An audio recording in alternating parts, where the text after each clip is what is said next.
पंतप्रधान नरेंद्र मोदी यांच्या उपस्थितीत मुंबईत INS वाघशीर पाणबुडी आणि INS सूरत तसंच INS निलगिरीचं राष्ट्रार्पण.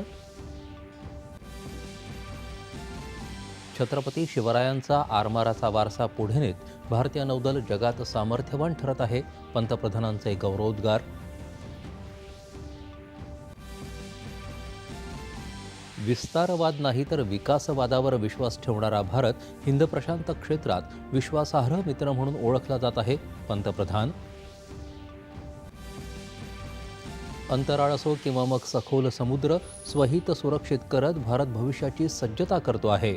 पंतप्रधानांचं प्रतिपादन.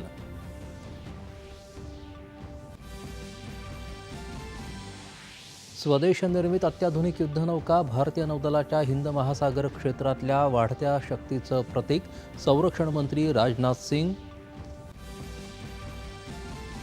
भारत केवळ भौतिक सीमांचा प्रदेश नाही तर अध्यात्माची जिवंत चेतना या भूमीत वाहते आहे.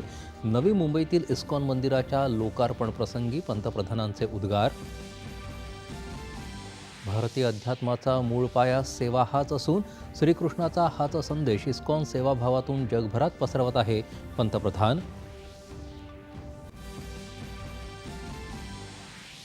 2047 पर्यंत विकसित भारत घडवण्यासाठी सैन्य दलाची महत्त्वपूर्ण भूमिका. संरक्षण मंत्री राजनाथ सिंग यांचं पुणे इथं प्रतिपादन. आणि राजकोट इथं झालेल्या तिसऱ्या महिला क्रिकेट एकदिवसीय सामन्यात भारताचा आयर्लंडवर 304 धावांनी दणदणीत विजय. प्रतिका रावलचं 1.5 शतक तर स्मृती मंधानाची शतकी खेळी.